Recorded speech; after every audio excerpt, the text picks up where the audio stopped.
اعوذ باللہ من الشیطان الرجیم بسم اللہ الرحمن الرحیم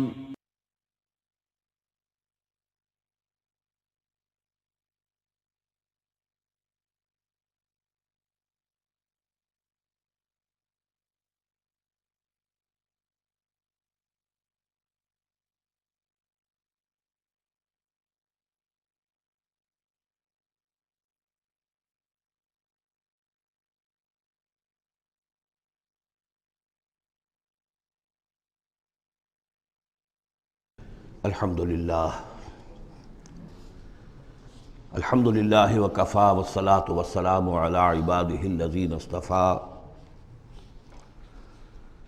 خصوصاً علی افضلہم وخاتم النبیین محمد الامین وعلی آلہ وصحبہ اجمعین اما بعد فقد قال اللہ تبارک وتعالی کما ورد فی سورة الحدید اعوذ باللہ من الشیطان الرجیم بسم اللہ الرحمن الرحیم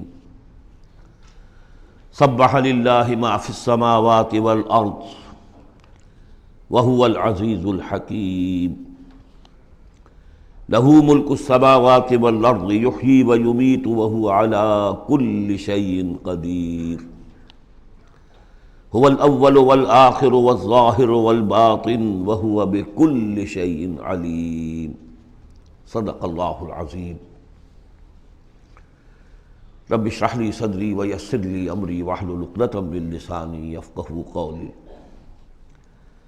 اللہم ربنا الہمنا رشدنا واعذنا من شرور انفسنا اللہم ارنا الحق حقا وارزقنا اتباعہ وارنا الباطل باطلا وارزقنا اجتنابہ اللہم وفقنا لما تحب وترضى وتقبل منا فإنك خیر المتقبلین اللہم ارحمنا بالقرآن العظیم واجعلہ لنا اماما ونورا وہدى ورحمہ اللہم ذکرنا منہ ما نسینا وعلمنا منہ ما جہلنا وارزقنا تلاوتہ آناء اللیل واطراف النہار واجعلہ لنا حجتا یا رب العالمین آمین۔ سورہ حدید سے قرآن حکیم میں جو مکی اور مدنی صورتوں کے 7 گروپ ہیں ان میں سے چھٹے گروپ کی مدنی صورتوں کا آغاز ہو رہا ہے۔ یہ مقام اس اعتبار سے بہت اہم ہے کہ ایک تو یہ کہ پورے قرآن مجید میں تعداد کے اعتبار سے مدنی صورتوں کا یہ سب سے بڑا گلدستہ ہے۔ سورہ حدید سے شروع ہو کر جو 27ویں پارے کی آخری صورت ہے، پھر سورہ تحریم تک کہ جو 28ویں پارے کی آخری صورت ہے، یہ مسلسل صورتیں ہیں 10۔ اگرچہ حجم کے اعتبار سے یہ زیادہ نہیں ہے، 1.25 پارے سے بھی کم، لیکن صورتوں کی تعداد کے اعتبار سے یہ مدنی صورتوں کا سب سے بڑا گلدستہ ہے قرآن حکیم میں۔ اس لیے کہ ذہن میں تازہ کر لیجئے، پہلے سورہ بقرہ، آل عمران، سورہ نساء، سورہ مائدہ، اگرچہ 6.25 پارے لیکن صورتیں تو 4 ہی تھیں۔ پھر سورہ انفال، سورہ توبہ 2 صورتیں، پھر سورہ نور 1 صورت، پھر سورہ احزاب 1 صورت، پھر 3 صورتیں سورہ محمد صلی اللہ علیہ وسلم، سورہ فتح اور سورہ حجرات۔ یہ 10 صورتیں۔ دوسری نمایاں بات ان کی یہ ہے کہ ان میں سے 5 صورتیں وہ ہیں جن کا آغاز ہوتا ہے سبح للہ یا یسبح للہ کے الفاظ سے۔ تسبیح کرتی ہے اللہ کی ہر شے جو آسمانوں میں ہے اور ہر شے جو زمین میں ہے۔ اور یہ تسبیح کا ذکر فعل ماضی میں بھی ہے، فعل مضارع میں بھی ہے، اور فعل مضارع عربی زبان میں حال اور مستقبل دونوں کو کور کرتا ہے۔ تو گویا کہ زمان و مکان کا پورا احاطہ ہو گیا کہ جو کچھ آسمانوں میں ہے اور جو کچھ زمین میں ہے وہ اللہ کی تسبیح بیان کر رہا ہے، ہمیشہ سے اب بھی کر رہا ہے اور ہمیشہ کرے گا۔ ان صورتوں کا ایک خصوصی پھر نام ہے، ان میں سے المسبحات، وہ صورتیں کہ جو تسبیح باری تعالیٰ کے ذکر سے شروع ہوتی ہیں۔ اس میں شامل کرتے ہیں بعض لوگ سورۃ الاعلیٰ کو بھی، سبح اسم ربک الاعلیٰ، لیکن وہاں وہ حکم کی صورت میں ہے۔ یہ مسبحات جو ہیں اس گروپ میں ان کی خصوصی شان ہے۔ تیسری بات جو کہ مضامین کے اعتبار سے ہے، بلکہ زمانہ نزول کے اعتبار سے پہلے سمجھ لیجئے۔ پہلی بات میں نے عرض کی کہ قرآن حکیم میں مدنی صورتوں کا تعداد سور کے لحاظ سے سب سے بڑا گلدستہ، ان میں سے 5 مسبحات۔ تیسری بات یہ کہ ان سب کا باستثناء واحد زمانہ نزول جو ہے وہ حضور صلی اللہ علیہ وسلم کا جو مدنی دور ہے سیرت مبارکہ کا، اس کا نصف آخر ہے، یعنی سن 5 کے بعد نازل ہوئی ہے، سوائے ایک صورت کے، تو آ جائے گی سامنے۔ باقی جو 9 صورتیں ہیں یہ سب کی سب بات کی ہے۔ اس سے جو متعلق بنتی ہے بات وہ یہ ہے کہ اس زمانے میں مسلمانوں میں جوش جہاد، ذوق شہادت، جذبہ انفاق، بحیثیت مجموعی اس میں کچھ کمی آ گئی تھی۔ یہ کمی میں پہلے بھی اشارہ کر چکا ہوں کہ معاذ اللہ اس اعتبار سے نہیں ہوئی کہ سابقون الاولون کے ذوق میں اور شوق میں اور جذبے میں کمی آ گئی، لیکن چونکہ تعداد بڑھی مسلمانوں کی، اور اب اکثریت ان لوگوں کی تھی کہ جو ایمان لائے ہیں ہجرت کے بعد، ان کی اس طرح کی تربیت تو نہیں ہوئی جیسے کہ مکے والوں کی ہوئی تھی 12 برس تک۔ اس اعتبار سے اوسط جب نکالیں گے تو اوسط کے اعتبار سے یقیناً ادھر کچھ اب اضمحلال کے آثار تھے۔ یہ آیت سورہ انفال میں بھی آ چکی ہے، الآن فیکم ضعف، اب تمہارے اندر کچھ کمزوری آ گئی ہے۔ پہلے تم ایک مومن 10 کافروں پر بھاری ہو سکتا تھا، اب ہم ایک کے مقابلے میں 2 پر فتح دیں گے۔ یہ بات سورہ انفال میں آ چکی ہے، لیکن یہاں خاص طور پر نوٹ کیجئے کہ ان تمام صورتوں کے پس منظر میں وہ اضمحلال ہے۔ نتیجہ یہ ہے کہ ان تمام صورتوں میں مسلمانوں کو جیسے کہ جھنجھوڑا جا رہا ہے، تمہیں کیا ہو گیا؟ سورہ صف میں آپ دیکھیں گے، یا ایھا الذین آمنوا لم تقولون ما لا تفعلون، کیا ہو گیا تمہیں؟ کیوں کہتے ہو جو کرتے نہیں ہو؟ اسی سورہ حدید میں آئے گا، وما لکم لا تؤمنون باللہ، تمہیں کیا ہو گیا؟ اللہ پر ایمان پختہ کیوں نہیں رکھتے؟ وما لکم الا تنفقوا فی سبیل اللہ، تمہیں کیا ہو گیا ہے؟ اللہ کے راہ میں خرچ کیوں نہیں کرتے؟ اسی طرح سورہ جمعہ میں وَإِذَا رَأَوْا تِجَارَةً أَوْ لَهْوًا انفضوا إِلَيْهَا وَتَرَكُوكَ قَائِمًا، تو گرفت کا پہلو ہے، پکڑ کا، اور جھنجھوڑا جا رہا ہے۔ اس میں یقیناً روح سخن منافقین کی طرف بھی ہے، لیکن بحیثیت مجموع ان صورتوں میں جو اصل خطاب ہے وہ منافقین سے نہیں ہے۔ منافقین کے موضوع پر ایک مکمل صورت بھی ہے، اور سورہ حدید میں بھی اس مرض کا جو ہے اس کی پیتھولوجی پورے طور سے بیان کی گئی، یہ مرض پیدا کیسے ہوتا ہے۔ لیکن یہ ہے کہ عام طور پر جو روح سخن ہے وہ ضعفاء کی طرف ہے، کمزور مسلمان، منافق نہیں، یعنی جن کا ایمان اتنا قوی نہیں ہے کہ ہرچہ باد آباد۔ اور یہ میں آپ سے عرض کر چکا ہوں، یہ فرق تو شروع سے بھی تھا۔ السابقون الاولون من المہاجرین والانصار والذین اتبعوہم باحسان رضی اللہ عنہم ورضوا عنہ، اس درجے کے لوگوں میں بھی سب کے سب ایک جیسے تو نہیں تھے، وہ درجات تو بلند ترین ہے، رضی اللہ عنہم ورضوا عنہ، تو فرق تو تھا۔ اور اگر حفظ مراتب نہ کنی زندگی، تو ان درجات کا جب تک کہ آپ لحاظ نہ رکھیں اور نہ سمجھیں تو بات سمجھ میں نہیں آئے گی۔ اس پہلو سے یہاں اصل خطاب جو منافقین سے نہیں ہے، یعنی یہ سورہ نساء اور سورہ توبہ اس کا جو رنگ ہے اس میں اصل خطاب منافقین سے ہے، یہاں وہ بات نہیں ہے، ضعفاء، کمزور۔ اس اعتبار سے آج کے مسلمانوں کے لیے اہم ترین حصہ قرآن حکیم کا یہ 10 صورتیں۔ آج کا ایک مسلمان ان 10 صورتوں کو سمجھ لے جو گویا پورے قرآن کا خلاصہ اس کو مل جائے گا۔ ایک تو اس اعتبار سے بھی کہ جیسے میں نے عرض کیا نفاق کا مضمون آیا سورہ نساء میں، سورہ توبہ میں، اور بھی صورتوں میں آیا، سورہ قتال سے شروع ہو گیا، لیکن یہ کہ ایک چھوٹی سی صورت ہے 11 آیتوں کی اس مجموعے میں، سورۃ المنافقون، وہ خلاصہ ہے اس پوری بحث کا۔ ایمان کی بحث تو مکی صورتوں میں 2/3 قرآن مکی صورتوں پہ مشتمل ہے۔ اب اس میں التذکیر میں آلاء اللہ جو ہے وہ نکال دیجئے تو ساری بحث ایمان ہی کی تو ہے، توحید کی، آخرت کی، معاد کی، بعث بعد الموت کی، رسالت کی۔ اتنی لمبی چوڑی بحث کو سورہ تغابن 18 آیات پر مشتمل ایک صورت ہے۔ واقعہ یہ ہے کہ خلاصہ نکال دیا گیا، اتر کشید کر کے رکھ دیا گیا۔ تو ایک تو اس اعتبار سے بھی کہ اگر ان صورتوں کو سمجھ لیا جائے تو پورے قرآن کا خلاصہ سمجھ لیجئے کہ ان میں موجود ہے، 1.25 پارہ ہے، 1.25 پارے سے بھی کم ہے۔ اور دوسرے اس اعتبار سے کہ آج جو ہم مسلمان ہیں تو ہم تو در حقیقت نسلی مسلمان ہیں کہ ہم چونکہ بائی ایکسیڈنٹ آف برتھ، ایک حادثہ ہے یہ، ہمارے لیے اس میں کوئی فیصلہ تو نہیں تھا کہ ہم مسلمان ماں باپ کے گھر پیدا ہوں گے، اس بات نن آف اوور چوائس، اللہ نے ہمیں پیدا کر دیا مسلمان ماں باپ کے گھر، تو ہم نے اللہ، رسول، آخرت، نماز، روزہ یہ بچپن ہی سے سیکھ لیا، لیکن وہ ایمان، قلبی یقین والا ایمان، وہ تو شاذ ہی کسی کو نصیب ہوتا ہے۔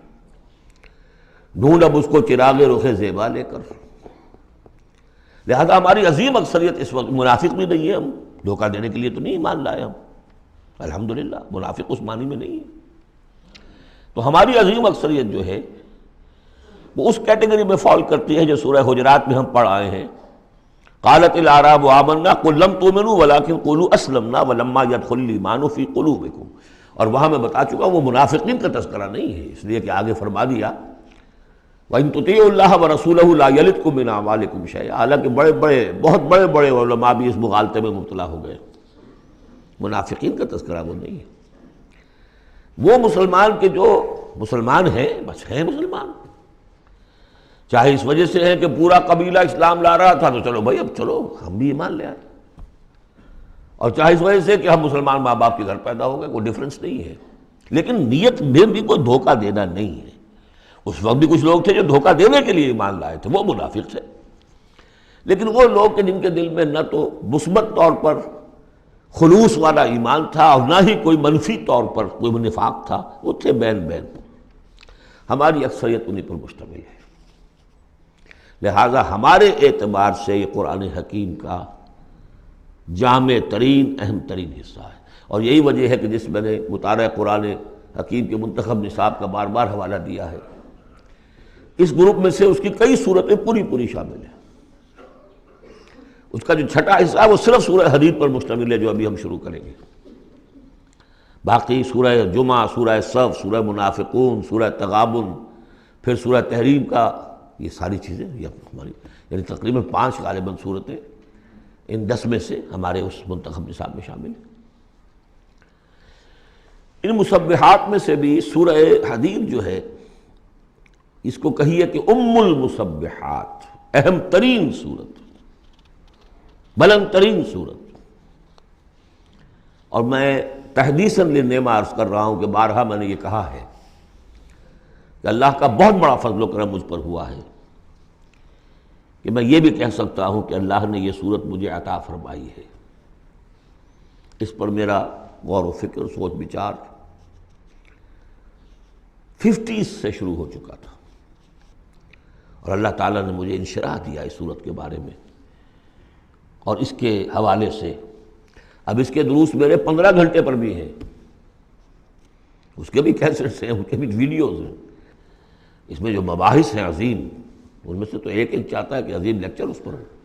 سبح للہ ما فی السماوات والارض، تسبیح کرتی ہے اللہ کی ہر وہ شے جو آسمان میں ہے اور زمین میں ہے، وہو العزیز الحکیم، اور وہ زبردست ہے، کمال حکمت والا۔ آگے چل کر دیکھیے گا کہ اس میں پھر اضافہ ہوگا، سبح للہ ما فی السماوات وما فی الارض، اور ایمفیسس، پھر آئے گا یسبح للہ ما فی السماوات والارض، پھر آئے گا یسبح للہ ما فی السماوات وما فی الارض۔ تو یہ مضمون جو ہے ان صورتوں کا بہت اہم ہے۔ یہ تسبیح سے مراد کیا ہے؟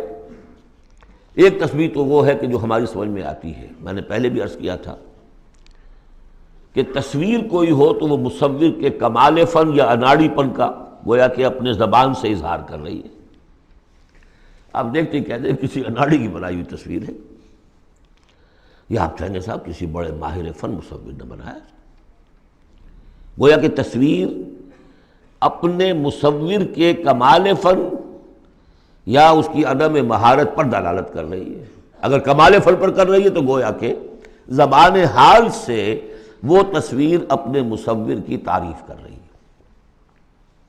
اس معنی میں کائنات کا ذرہ ذرہ اپنے وجود سے گواہی دے رہا ہے، میرا پیدا کرنے والا، میرا صانع، میرا خالق، میرا باری، میرا مصور ہر عیب سے پاک ہے، ہر نقص سے پاک ہے، ایک ہستی کامل ہے، اس کے علم میں، اس کی قدرت میں، اس کی حکمت میں کہیں کوئی کمی نہیں۔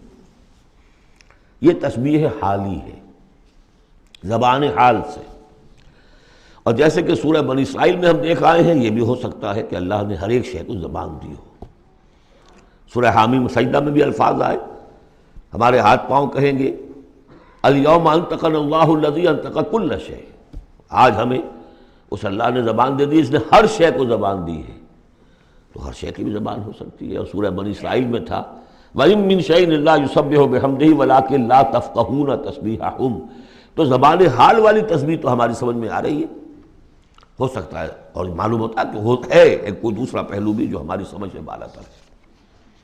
وَهُوَ الْعَزِيزُ الْحَكِيمُ، یہ دو اسماء اللہ تعالیٰ کے بار بار آئے ہیں، بہت مرتبہ آئے ہیں، اور ان صورتوں میں خاص طور پر آپ دیکھیں گے بہت تکرار ہوگی ان کی۔ اس کی وجہ کیا ہے کہ ایک تو یہ کہ یہ دو اسماء جو ہیں اس اعتبار سے ان کا جوڑا جو ہے معنوی اعتبار سے بہت اہم ہے۔ العزیز وہ ہستی کہ جس کا اختیار مطلق ہے،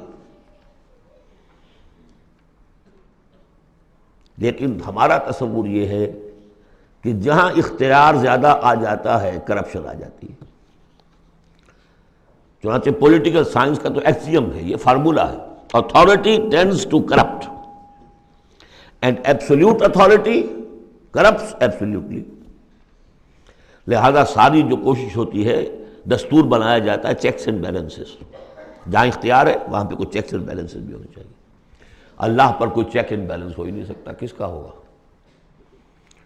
تو وہ اختیار مطلق العزیز، اس کو بیلنس جو شے کر رہی وہ الحکیم بھی ہے، اس کی حکمت بھی کامل ہے، اس کا کوئی فعل، اس کا کوئی فیصلہ، اس کا کوئی عمل حکمت سے خالی نہیں۔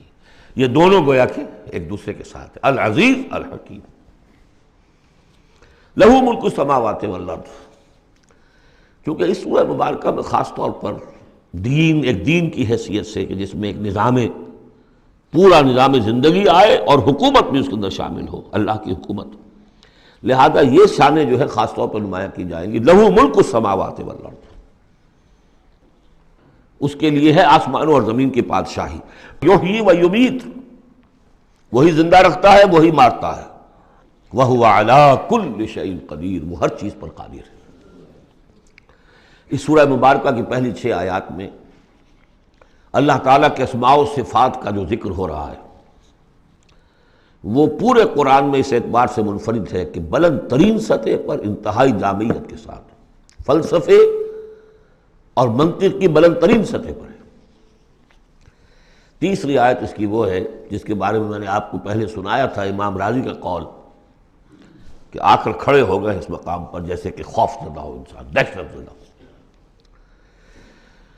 هو الاول والآخر والظاہر والباطن وهو بكل شيء علیم، وہی اول ہے، وہی آخر ہے، وہی ظاہر ہے، وہی باطن ہے۔ کیا سمجھے اس کو؟ وہی وہ ہے، پھر یہ کیا ہے؟ غالب کا بڑا پیارا شعر ہے، جبکہ تجھ بن نہیں کوئی موجود، پھر یہ ہنگامہ ہے خدا کیا ہے؟ وہی اول، وہی آخر، وہی ظاہر، وہی باطن۔ یہ ہے وہ مقام جس پر کہ آ کر کھڑے ہو گئے امام راضی، اعلم ان ھذا المقام مقام غامض مہیب عمیق، خبردار، ہوشدار کہ رہبر دم تیغست قدم رہا، ہوشیار ہو جاؤ، تلوار کی دھار پر قدم آ گیا ہے تمہارا۔ یہ ہے وہ مسئلہ کہ جس کو ہمارے بعض صوفیہ وحدت الوجود سے تعبیر کرتے ہیں، لیکن یہ فلسفے کا مشکل ترین مسئلہ ہے۔ وحدت وجود کی ایک تعبیر وہ بھی ہے جو کفر ہے، شرک ہے، اما وسط، جس کے کفر اور شرک ہونے میں کسی کو اختلاف نہیں، لیکن یہ کہ یہ عام لوگوں کی سمجھ میں آنے والی بات ہے نہیں۔ میں نے امکانی حد تک سمجھایا ہے اور مجھے اطمینان ہے۔ بہرحال اب اس میں یوں سمجھ دیجئے، یہ کائنات حادث ہے، ہم جانتے ہیں کہ حادث ہے، ہمیشہ سے تو نہیں ہے۔ پہلے کون تھا؟ اللہ تھا۔ تو کائنات کا آغاز کہاں سے ہوا؟ اللہ سے۔ پھر ہم پڑھائے ہیں کل من علیہا فان ویبقی وجہ ربک ذو الجلال والاکرام، ایک وقت آئے گا کچھ نہیں رہے گا، وجہ ربک ذو الجلال والاکرام رہ جائے گا۔ تو آخر کون ہوا؟ اب یہ اول و آخر کے مابین جو ہے، اس کا ظاہر بھی وہ ہے، باطن بھی وہ ہے۔ یہ بہت مشکل مسئلہ ہے، لیکن یہ کہ اس کو ایک حدیث نے عام لوگوں کے لیے آسان کر دیا ہے۔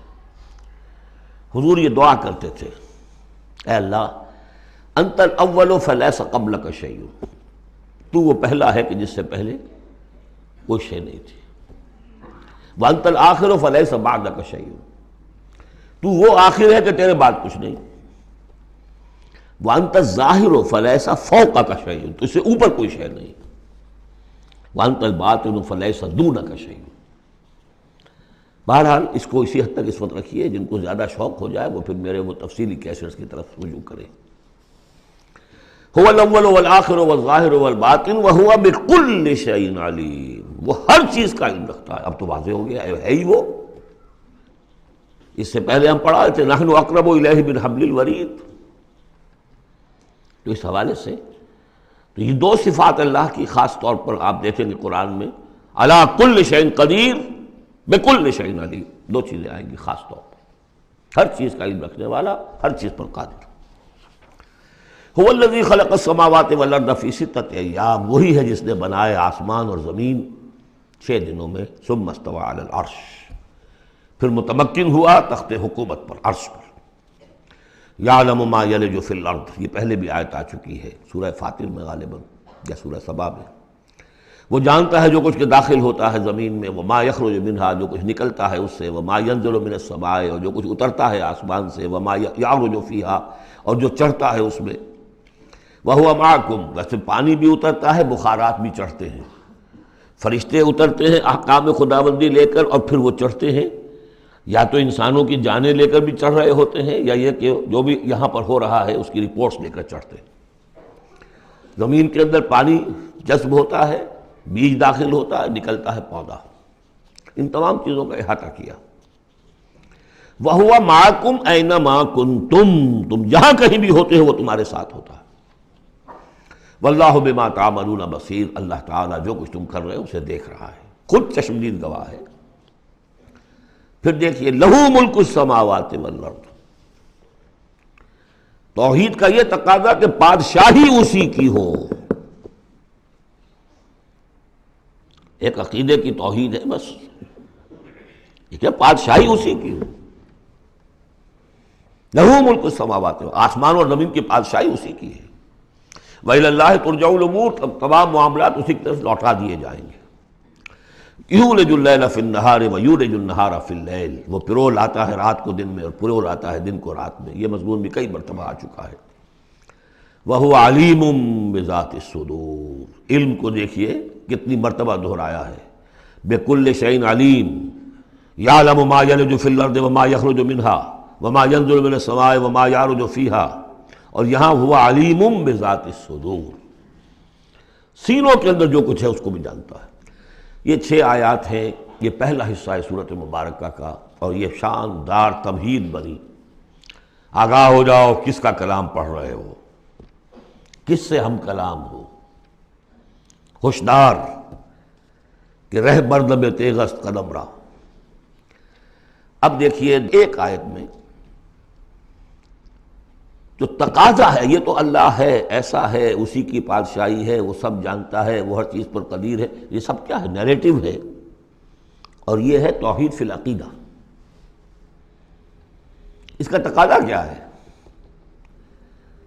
آمنوا باللہ ورسولہ وانفقوا مما جعلکم مستخلفین فیہ فالذین آمنوا منکم وانفقوا لہم اجر کبیر۔ دو لفظوں میں تقاضا آیا، ایمان لاؤ اللہ پر اور اس کے رسول پر، اور خرچ کر دو ان سب میں سے جس میں اس نے تمہیں خلافت عطا کی ہے۔ سب سے پہلی خلافت تمہیں عطا کی اس جسم میں، اسے اللہ کے لیے لگاؤ۔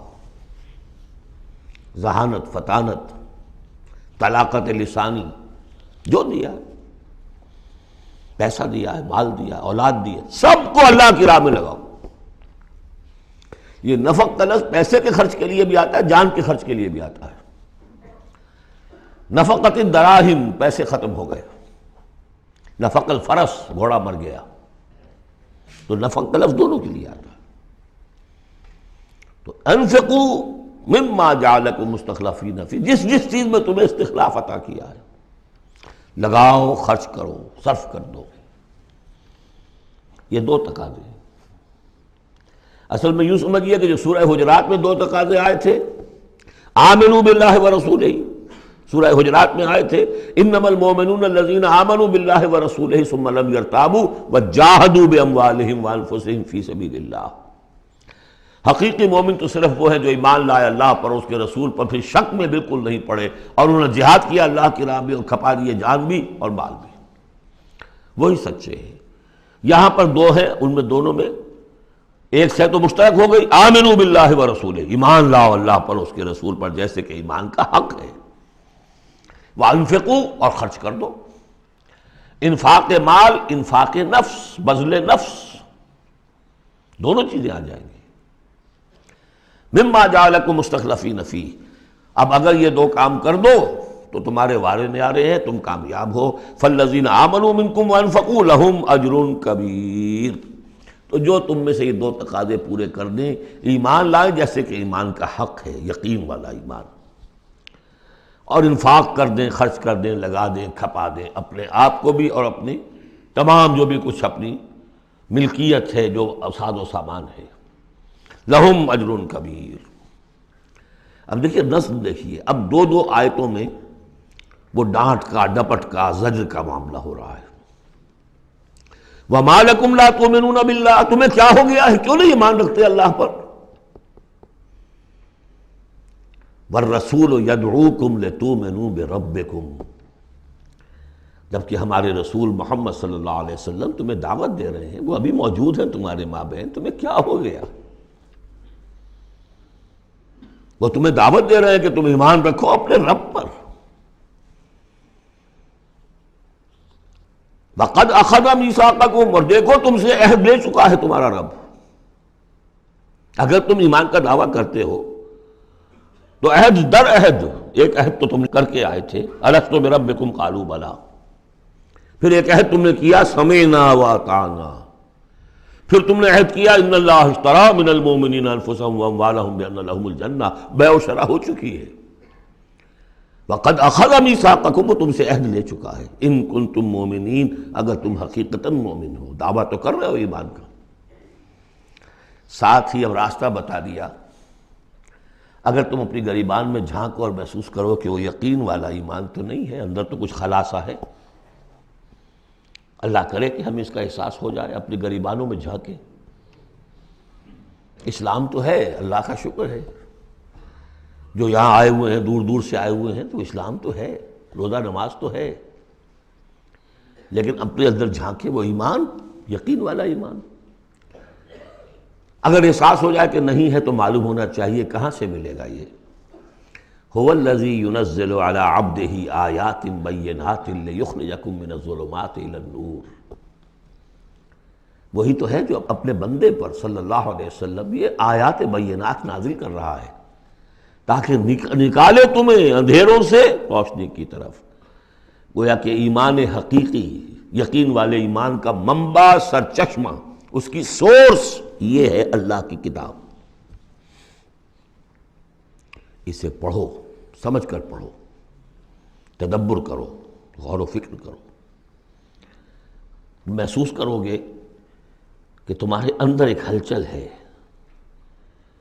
تمہاری فطرت کے تار، یہ قرآن چھیڑے گا انہیں۔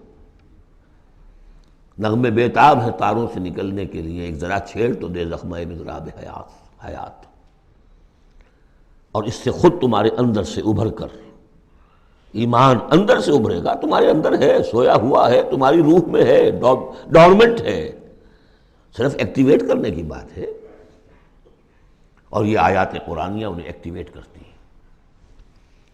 هو الذی ينزل على عبده آیات بینات لیخرجکم من الظلمات الی النور وان اللہ بکم لرؤوف الرحیم، اور یقیناً اللہ تمہارے حق میں بہت رؤوف الرحیم ہے۔ اب آپ نے دیکھ لیا سورس جو ہے اس ایمان کا وہ کیا ہے، قرآن۔ سورہ شورى میں ہم دیکھ آئے ہیں خود حضور کو کہاں سے ملا، وَكَذَلِكَ أَوْحَيْنَا إِلَيْكَ رُوحًا مِّنْ أَمْرِنَا مَا كُنْتَ تَدْرِي مَا الْكِتَابُ وَلَا الْإِيمَانُ وَلَكِنْ جَعَلْنَاهُ نُورًا نَهْدِي بِهِ مَن نَّشَاءُ مِنْ عِبَادِنَا۔ اے نبی، آپ کو تو معلوم نہیں تھا کتاب کسے کہتے ہیں، شریعت کسے کہتے ہیں، نہ آپ تورات سے واقف، نہ آپ انجیل سے واقف، آپ تو مکے کے امیین میں سے تھے۔ ایمان کسے کہتے ہیں؟ وَلَكِنْ جَعَلْنَاهُ، اس قرآن کو ہم نے نور بنا کر آپ پر اتارا ہے۔ وہ ایمان جو ہے اب آپ کا باطن اس سے جگمگا اٹھا ہے، اب آپ جو ہے گویا کہ اب روشنی کا مینار ہیں، اب آپ ہدایت دیں گے سیدھے راستے کی طرف۔ اسی کو مولانا ظفر علی خان نے کہا ہے بہت خوبصورتی لیکن بہت سادگی سے، وہ جنس نہیں ایمان جسے لے آئیں دکانیں فلسفہ سے، ڈھونڈے سے ملے گی عاقل کو یہ قرآن کے سپاروں۔ اچھا، ایک بات تو ہو گئی کہ تم ایمان کیوں نہیں، تمہارا پختہ کیوں نہیں ہے، یہ ڈلمل یقین ایمان کیوں لیے پھر رہے ہو، یہ شکوک و شبہات کے کانٹے جس میں چبھے ہوئے ہیں اس ایمان کے ساتھ گزارا کیوں کر رہے ہو؟ اگر اس میں کمی ہے تو پہلے اس کمی کو پورا کرو، چھوڑ دو دھندے، کچھ دن نکال لو، ایک سال نکال لو اپنی زندگی میں سے کہ کم سے کم اتنی عربی سیکھ لیں کہ یہ قرآن ہمارے دلوں کے تاروں کو چھیڑ سکے۔ وہ اسی وقت ہوگا تیرے ضمیر پہ جب تک نہ ہو نزول کتاب، گرہ کشا ہے درازی نہ صاحب کشاف۔ انسپیریشن قرآن سے ترجمے سے نہیں مل سکتی، ناممکن ہے۔ مفہوم سمجھ لیں گے، دماغ میں کچھ چیزیں آ جائیں گی، لیکن وہ جو قلب کو متحرک کرنا ہے، اس کو انسپائر کرنا ہے، وہ اسی وقت ہوگا۔ اب دوسری ڈانٹ، وَمَا لَكُمْ أَلَّا تُنْفِقُوا فِي سَبِيلِ اللَّهِ، تمہیں کیا ہو گیا، خرچ کیوں نہیں کرتے اللہ کی راہ میں؟ وَلِلَّهِ مِيرَاثُ السَّمَاوَاتِ وَالْأَرْضِ، آسمان اور زمین کی ساری وراثت تو بالآخر اللہ ہی کے لیے رہ جائے گی۔ تمہارے پاس رہ جائیں گے یہ محل، یہ کوٹھیاں، یہ فیکٹریاں، تم آج ہو کل نہیں ہوگے، جو اگلے ہوں گے وہ بھی پھر نہیں ہوں گے۔ کائنات تو اسی کی ہے، وارث وہی ہے، الوارث وہی تو ہے، اور تم سینت کے رکھ رہے ہو۔ وَمَا لَكُمْ أَلَّا تُنْفِقُوا فِي سَبِيلِ اللَّهِ، اور انفاق میں نوٹ کر لیجیے، میں بتا چکا ہوں کہ انفاق کے اندر انفاق مال بھی ہے، انفاق نفس بھی ہے، بذل نفس، جان کھپانا، وہ واضح ہو جائے گا۔ وَلِلَّهِ مِيرَاثُ السَّمَاوَاتِ وَالْأَرْضِ لَا يَسْتَوِي مِنْكُمْ مَنْ أَنْفَقَ مِنْ قَبْلِ الْفَتْحِ وَقَاتَلَ، برابر نہیں ہے تم میں سے وہ جنہوں نے انفاق کیا اور قتال کیا فتح سے پہلے۔ قتال آ گیا، جان کھپانے کے لیے میدان میں آئے۔ انفاق جو کہا تھا آیت نمبر 7 میں، وہ صرف مال کا نہیں، جان کا بھی ہے، اور انفاق کے جان جو ہے اس کا سب سے بڑا موقع کیا ہے؟ جنگ، جہاں آپ نقد جان ہتھیلی پر رکھ کر حاضر ہوتے۔ وہ تو اگر جان بچ جائے تو گویا کہ بونس ہے، ورنہ جو جاتا ہے جنگ میں وہ پورا رسک لے کر جاتا ہے۔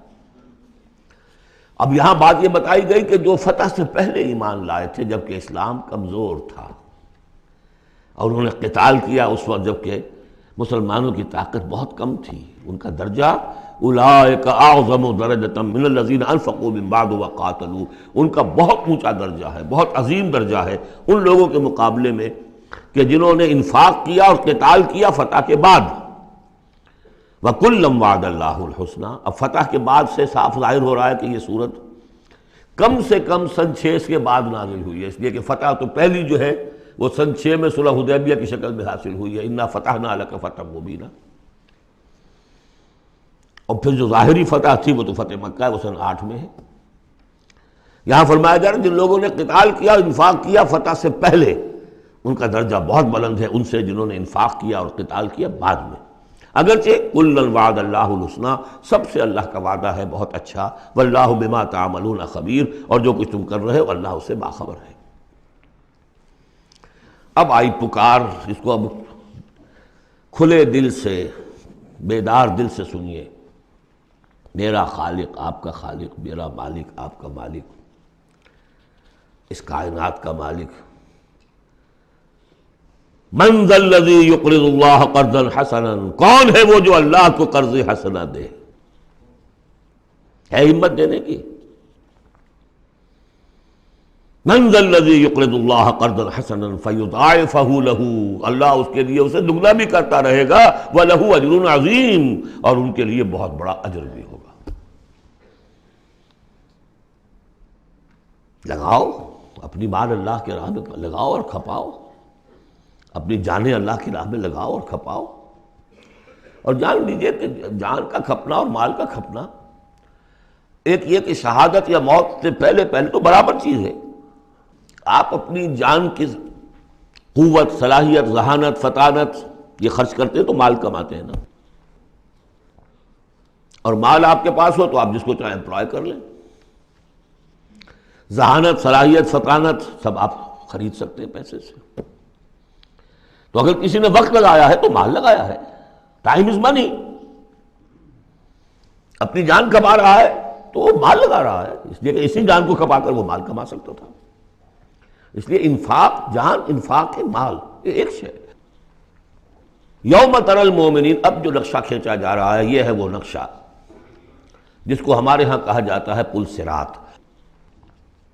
کوئی ایسا مرحلہ آنا ہے جہاں کفار کا تو معاملہ علیحدہ ہو چکا، کوئی بڑی چھلنی لگی تھی، کفار تو نکل چکے، اب جو دنیا میں مسلمان سمجھے جاتے تھے وہ آگے آئے ہیں۔ آپ کو معلوم ہے جہاں کرشرز لگے ہوتے ہیں، پتھروں کو توڑ کے بجری بناتے ہیں، تو اس میں مختلف سوراخوں کی وہ چھلنیاں لگی ہوتی ہیں۔ پہلے 1 انچ سے زیادہ کا پتھر جو ہے وہ علیحدہ ہو جائے گا، پھر ½ انچ والا علیحدہ ہو جائے گا، پھر چوتھائی انچ والا علیحدہ ہو جائے گا، وغیرہ وغیرہ۔ تو وہاں پر بھی کوئی مستقل کوئی چھلنیاں، ایک چھلنی لگ چکی، کافر تو گئے، اب رہ گئے مسلمان۔ ان میں ذرا چھانٹی کرنی ہے کہ ان میں صاحب ایمان کون ہے اور منافق کون ہے۔ اس کے لیے پل صراط کوئی جگہ ہے جہاں سے گزرنا ہوگا، گھپ اندھیرا ہوگا، اور اس کے نیچے ہوگی جہنم، گھپ اندھیرا۔ اور جن کے پاس ایمان تھا دنیا میں انہیں روشنی مل جائے گی، یہاں ان کے قلب سے روشنی نکل رہی ہوگی۔ اعمال صالحہ کیے تھے داہنے ہاتھ سے تو یہاں پہ ان کا نور ہوگا، وہ اپنی اس روشنی میں راستہ پار کر کے جنت میں پہنچ جائے گی۔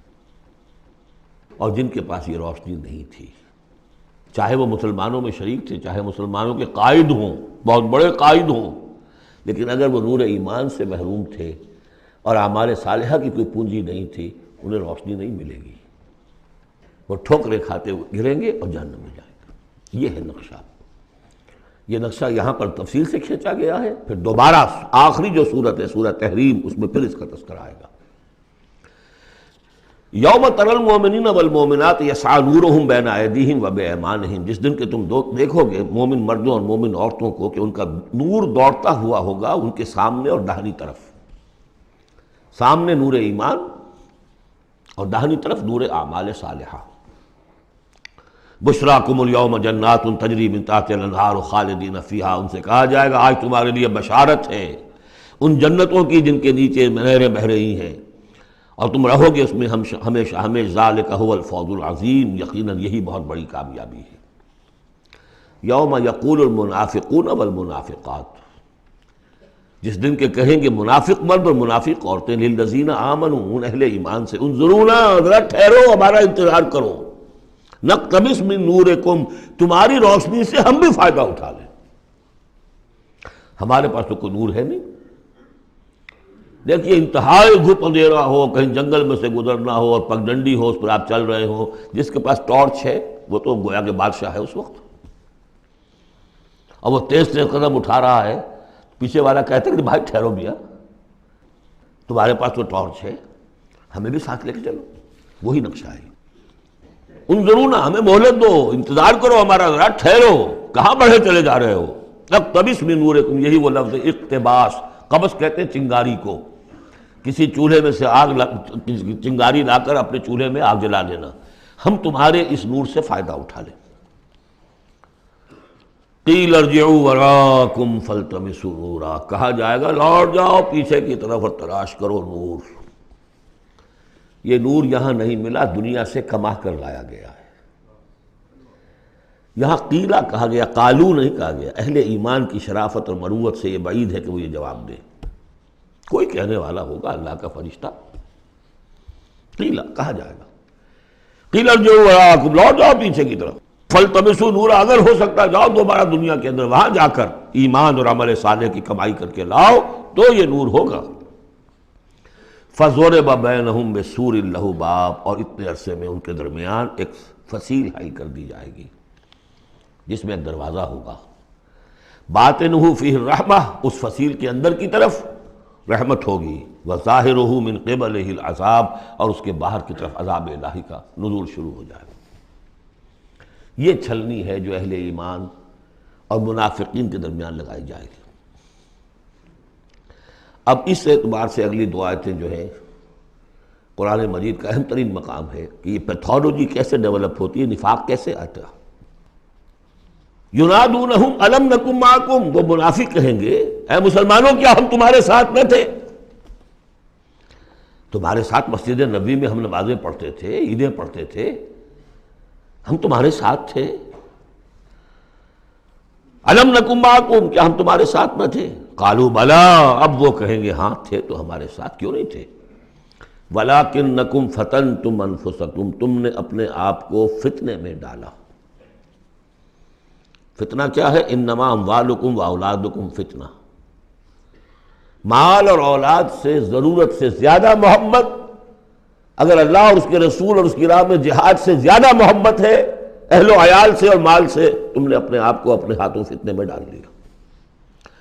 یہاں ذرا وہ آیت اب یاد کر لیجئے جو سورہ توبہ میں ہم پڑھا ہے، آیت نمبر 24، قل ان کان آباؤکم وابناؤکم واخوانکم وازواجکم وعشیرتکم واموال اقترفتموها وتجارۃ تخشون کسادها ومساکن ترضونها احب الیکم من اللہ ورسولہ وجہاد فی سبیلہ فتربصوا حتی یاتی اللہ بامرہ واللہ لا یہدی القوم الفاسقین۔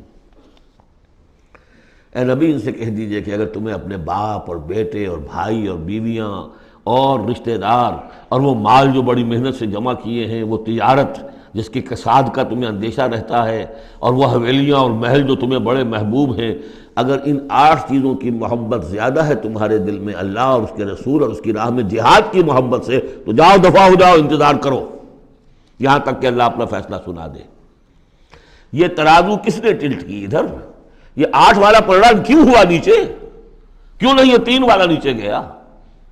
یہ تمہارا فیصلہ ہے، اٹ واز یور چوائس، لہذا فتنتم انفسکم، تم نے خود اپنے آپ کو فتنے میں ڈالا، اور یہ فتنے میں جب ڈالا وتربصتم، نتیجہ تربص نکلا، وہی جو آیت ختم ہوئی آیت نمبر 24 سورہ توبہ کی، فتربصوا، گو مگو میں آدمی مبتلا ہو جاتا ہے، چلوں نہ چلوں، بڑھوں نہ بڑھوں، قدم بڑھاتا ہوں تو یہ خطرات آتے ہیں، یہ مصیبتیں آتی ہیں، رک جاتا ہوں تو باز پرس ہوتی ہے، پوچھا جائے گا، اچھا چلو جھوٹ بول کے جان بچا لوں گا، اس سے آگے بڑھنا شروع ہوتا ہے بس۔ وَلَكِنَّكُمْ فَتَنْتُمْ أَنفُسَكُمْ وَتَرَبَّصْتُمْ وَارْتَبْتُمْ، اور پھر ایک مرحلہ آتا ہے کہ وہ ایمان کی تھوڑی بہت پونجی جو تھی اس میں ریب اور شکوک و شبہات کے کانٹے چبھنے شروع ہو جاتے ہیں، کیا پتہ ہوگی بھی کہ نہیں آخرت، یہ دنیا نقد ہے، اس کی لذت نقد، اس کی کلفت نقد، اس کا عیش نقد، اس کی تکلیف نقد. پتہ نہیں آخرت ہوگی کہ نہیں ہوگی. پھر شکوک و شبہات آئیں گے. آخری بات وغرتکم الامانی، پھر تمہیں دھوکہ دیا مزید تمہاری خواہشات نے. اللہ بڑا بخشنے والا ہے، اللہ پالن ہار ہے، اللہ بخشن ہار ہے. ہم کچھ بھی کریں آخر تیرے محبوب کی امت میں ہیں. We are the chosen people of the Lord. غرتکم الامانی، کبھی خیال ہوتا بھی ہے تو یہ تھپکیاں دے دے کر یہ امانی جو ہے یہ سلا دیتی ہے. وغرکم باللہ الغرور حتی جاء امر اللہ، یہاں تک کہ اللہ کا فیصلہ آ گیا. وغرکم باللہ الغرور، اور تمہیں خوب دھوکہ دیا اللہ کے نام پر اس دھوکے باز نے، شیطان لعین نے. یہ سورہ لقمان میں آ چکا ہے. فلا یغرنکم الحیات الدنیا ولا یغرنکم باللہ الغرور. یہ ہے سٹیجز. دنیا، مال، اسباب، اولاد، کاروبار، ان چیزوں میں اتنا انہماک کہ اللہ اور اس کا رسول اور اللہ کی راہ میں جہاد کی جو محبت ہے وہ کم تر ہو جائے. یہ نقطہ آغاز ہے. یہاں سے تربص سے ریب و شکوک، اور ریب و شکوک سے آگے نفاق. فَالْيَوْمَ لَا يُؤْخَذُ مِنْكُمْ فِدْيَةٌ وَلَا مِنَ الَّذِينَ كَفَرُوا، تو آج نہ تم سے کوئی فدیہ قبول کیا جائے گا اور نہ کافروں سے. اشارہ کر دیا گیا دنیا میں تم مسلمانوں کے ساتھ تھے، یہاں تمہارا حشر ہم کافروں کے ساتھ ہے. یہی نفاق کی حقیقت ہے. منافق دنیا میں مسلمان شمار ہوتا ہے، قانون میں مسلمان ہے.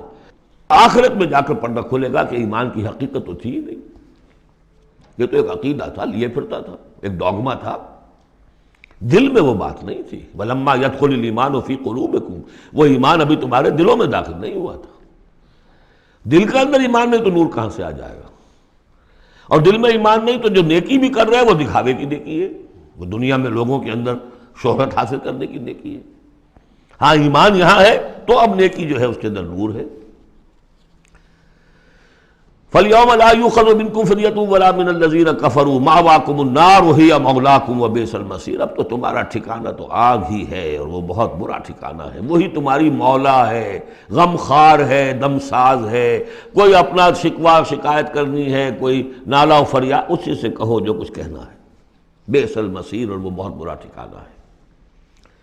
اب یہ سب کچھ اگر آپ نے سن لیا تو اب یہ آپ سے ایک اور سوال اللہ تعالیٰ کر رہے ہیں. الم یعن للذین آمنوا ان تخشع قلوبہم لذکر اللہ وما نزل من الحق. کیا وقت آ نہیں گیا اہل ایمان کے لیے کہ ان کے دل جھک جائیں اللہ کی یاد میں اور اس کے سامنے کے جو حق میں سے نازل ہو چکا ہے. یاد ہے اس قرآن کے بارے میں سورہ بنی اسرائیل میں کیا پڑھا تھا؟ وَبِالْحَقِّ أَنزَلْنَاهُ وَبِالْحَقِّ نَزَلَ. ہم نے اس کو نازل کیا حق کے ساتھ اور یہ نازل ہوا ہے حق کے ساتھ. تاخیر، تعویق، یہ کر لوں وہ کر لوں، اس کے بعد بچیوں کے ہاتھ پیلے کرنے ہیں. ابھی ذرا بچوں کی تعلیم کا مسئلہ ہے. تعلیم کیا؟ دنیا کی تعلیم، نری تعلیم دنیا کی. خود ساری عمر گزار دی ہے جن کوچوں کی سیر کرتے ہوئے انہی کوچوں میں داخل کر رہے ہیں اپنی اولاد کو. اور ایسے ایسے لوگ بھی ہیں، ایسے ایسے ناسمجھ لوگ. کچی عمر میں برطانیہ بھیج دیا، امریکہ بھیج دیا، اور پھر روتے ہوئے آتے ہیں بچہ بگڑ گیا، بچے نے یہ کر دیا، بچہ وہ ہو گیا.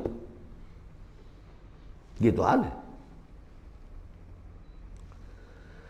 الم یعن للذین آمنوا ان تخشع قلوبہم لذکر اللہ وما نزل من الحق. کیا وقت آ نہیں گیا؟ کس کے منتظر ہو؟ اہل ایمان کے دل جھک جائیں اللہ کی یاد میں اور اس قرآن کے سامنے. ولا یکونوا کالذین اوتوا الکتاب من قبل، نہ ہو جائیں ان لوگوں کے مانند جنہیں کتاب دی گئی تھی پہلے. فطال علیہم الامد، تو جب ان پر ایک طویل مدت گزر گئی، فقست قلوبہم، تو ان کے دل سخت ہو گئے. یاد ہے سورہ بقرہ کی آیت؟ ثم قست قلوبکم فہی کالحجارۃ او اشد قسوہ. پتھروں کی طرح سخت، اس سے بھی زیادہ سخت.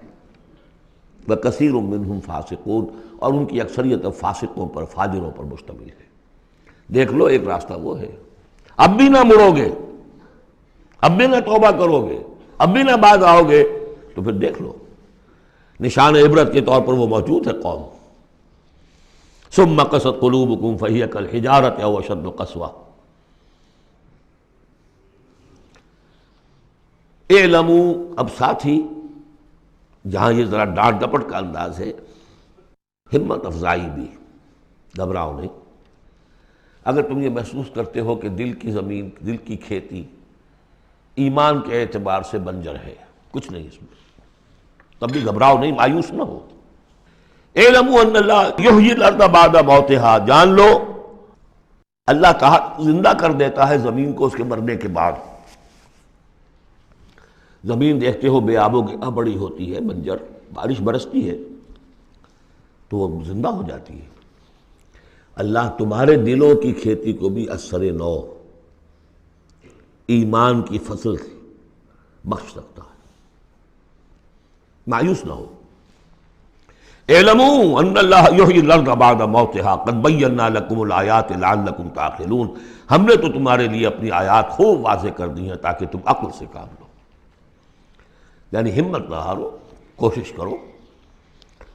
کھیتیاں دوبارہ اس کے اندر فصل آ جایا کرتی ہے، بارش برستی ہے، ہاں لیکن کھیتی کے اندر کچھ ہل چلانا پڑتا ہے، بیج ڈالنا پڑتا ہے، مشقت کرنی پڑتی ہے۔ تو یہاں بھی تمہیں ایک ہل چلانا ہوگا، اور وہ ہل چلانا کیا ہے؟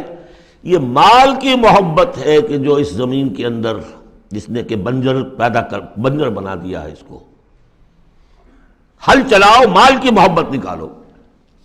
ان المصدقین والمصدقات واقرضوا اللہ قرضا حسنا یضاعف لهم ولهم اجر کبیر، یقیناً صدقہ دینے والے مرد اور صدقہ دینے والی عورتیں، اور جو اللہ کو قرض حسنا دیں، یہ میں بتا چکا ہوں سورہ بقرہ میں جب ہم پڑھ رہے تھے 2 رکوع، کہ اللہ کے لیے، دین کے لیے، اللہ کی رضا جوئی کے لیے خرچ کرنے کی 2 مدیں ہیں۔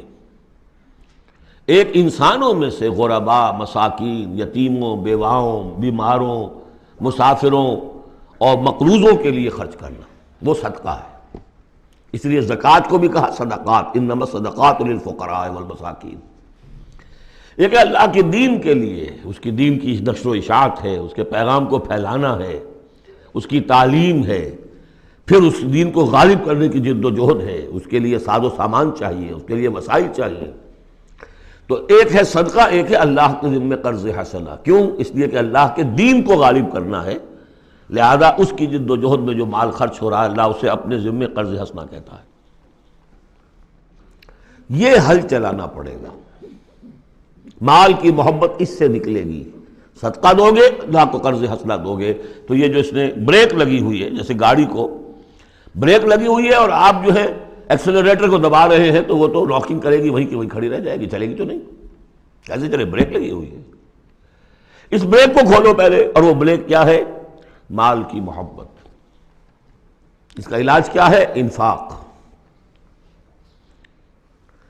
ان المصدقین والمصدقات واقرضوا اللہ قرضا حسنا یضاعف لهم ولهم اجر کریم والذین آمنوا باللہ ورسلہ اولئک هم الصدیقون والشہداء عند ربہم۔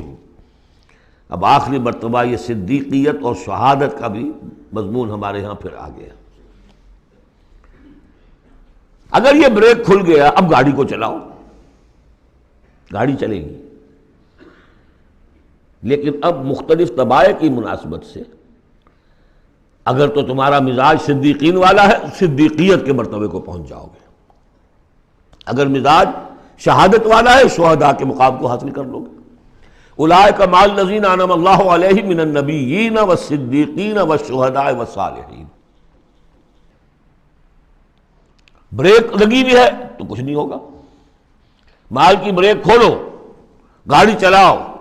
جو یہ کر لیں گے والذین آمنوا باللہ ورسولہ، اب ایمان اور اللہ پر اور اس کے رسول پر ایمان کا، اب یہ ایکسیلریٹر دباؤ گے تو نتیجہ کیا نکلے گا؟ اولئک هم الصدیقون والشہداء عند ربہم، انہی میں سے صدیق ہوں گے، انہی میں سے شہداء ہوں گے ان کے رب کے پاس۔ لہم اجرہم ونورہم، ان کے لیے ہوں گے ان کا اجر اور ان کا نور۔ اجر بھی ملے گا، نور بھی ملے گا۔ نور وہ جو آخرت میں ملنا ہے، میدان حشر میں ملنا ہے، پل صراط پر گزرنے کے لیے ملنا ہے، اور اجر وہ ہے جو جنت میں داخل ہو کر ملے گا۔ لہم اجرہم ونورہم والذین کفروا وکذبوا بآیاتنا اولئک اصحاب الجحیم، اور جن لوگوں نے کفر کیا اور ہماری آیات کو جھٹلایا، یہ لوگ ہیں جہنمی۔ اعلموا انما الحیات الدنیا لعب ولہو وزینۃ وتفاخر بینکم وتکاثر فی الاموال والاولاد۔ اب جو چیز بریک تھی اس کو سمجھ لو، بریک کی حقیقت کیا ہے؟ دنیا کی محبت۔ جان لو کہ یہ دنیا کی محبت کیا ہے اس کے سوا کہ کچھ عرصہ کھیل کود میں گزرتا ہے، لعب۔ بچپن میں اور کسی چیز سے کوئی دلچسپی نہیں ہوتی۔ باپ کا کاروبار ٹھیک چل رہا ہے کہ نہیں چل رہا ہے، بچے کو اس سے کیا غرض؟ انہیں تو اپنا کھیل کود کرنا ہے۔ لہو، ذرا سا ٹین ایج آئی تو اب کھیل معصوم کھیل نہیں رہتا، اس میں کچھ سینشول گریٹیفیکیشن شروع ہو جاتی ہے، لہو۔ اور اسی وقت جو ہے زینت، بناؤ سنگھار بہت ہوتا ہے، بہت۔ اس ایج میں مردوں کو بھی خیال ہوتا ہے ٹھیک ٹھاک لباس ہو، پورا جو ہے ہمارے فیشن کے مطابق ہو، ویری سینسٹیو۔ اس کے بعد ذرا عمر بڑھتی ہے، تفاخر بینکم، اب فخر، نسل پر فخر، مال پر فخر، دولت پر فخر، اور فخر میں بڑھ جانا، تفاخر بینکم۔ لیکن جب ذرا زندگی ذرا اور ڈھلی، تکاثر فی الاموال والاولاد، کثرت سے مال اور اولاد۔ اس کے بعد یہ ہے، ایک سٹیج پر تو یہ ہوتا ہے کہ مونچھ نیچی نہ ہو چاہے سب کچھ چلا جائے، اور اگلی سٹیج پر یہ ہوتا ہے کہ مونچھ نیچی کیا، شیو بھی ہو جائے تو کوئی بات نہیں، مال آنا چاہیے۔ یہ عجیب آیت ہے، انسانی زندگی کے یہ نفسیاتی مراحل ہیں۔ بہت کم لوگوں نے سمجھا اس آیت کو۔ اس کا ہر دور میں کوئی ایک شے ہوتی ہے جو انسان کے اس ذہن پر اور نفسیاتی اعتبار سے اس کے نزدیک بڑی اہمیت کی حامل ہوتی ہے۔ بچپن میں کھیل کود، ذرا اس سے بڑا ٹین ایجرز، اس میں لہو وزینۃ، اس سے اوپر آئے تفاخر، اس سے اوپر آئے اب یہ ہے کہ بڑا ریئلسٹک ہو جاتا ہے آدمی، چھوڑو میاں ان باتوں کو، پیسے کی فکر کرو، رکھو اس کو، سنبھالو۔ تکاثر فی الاموال والاولاد کمثل غیث، میں نے بارہا کہا یہ ایک لائف سائیکل ہے، ہیومن لائف سائیکل۔ وہی لائف سائیکل آپ کو ملتی ہے باٹنی میں، نباتات میں، کمثل غیث، جیسے کہ بارش برستی ہے، اعجب الکفار نباتہ، تو جو کسان ہوتے ہیں اس سے جو روئیدگی کھیتی اپجتی ہے اس کو بڑی اچھی لگتی ہے۔ ثم یہیج، پھر وہ کھیتی اپنی پوری قوت پر آتی ہے، فتراہ مصفرا، پھر دیکھتے ہو وہ زرد ہو جاتی ہے، ثم یکون حطاما، پھر کھیتی کٹ جاتی ہے اور چورا چورا کہیں جو ہے وہ توڑی کے ٹکڑے پڑے رہ جاتے ہیں۔ اسی طرح بچہ پیدا ہوتا ہے، بڑی خوشیاں ہیں، جشن بن رہا ہے، پھر وہ بچہ جوان ہوا ہے، ثم یہیج، اپنی پوری قوت کو پہنچ گیا ہے، فتراہ مصفرا، پھر بالوں میں بھی سفیدی آ گئی، پھر چہرے پر جھریاں آ رہی ہیں، ثم یکون حطاما، پھر مرے اور گڑھے میں دفن ہوئے اور مٹی میں مل کر مٹی ہو گئے۔ لیکن ایک زندگی آخرت کی ہے جس کے لیے کوئی اس طرح کا اینڈ نہیں ہے۔ وَفِي الْآخِرَةِ عَذَابٌ شَدِيدٌ وَمَغْفِرَةٌ مِّنَ اللَّهِ وَرِضْوَانٌ، اور آخرت میں ہے بہت بڑی سزا اور مغفرت اللہ تعالیٰ کی طرف سے، اور یا رضوان ہے۔ وَإِنَّهَا لَجَنَّةٌ أَبَدًا أَوْ لَنَارٌ أَبَدًا وَمَا الْحَيَاةُ الدُّنْيَا إِلَّا مَتَاعُ الْغُرُورِ، اور جان لو کہ دنیا کی یہ زندگی تو سوائے دھوکے کے ساز و سامان کی اور کچھ نہیں ہے۔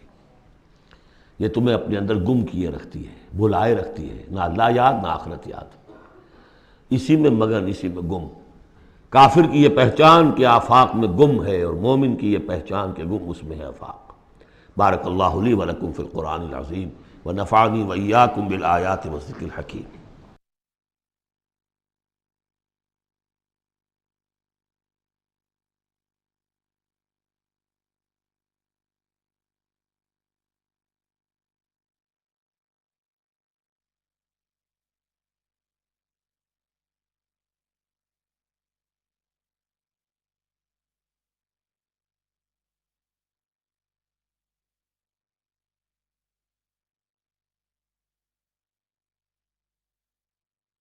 أعوذ بالله من الشيطان الرجيم.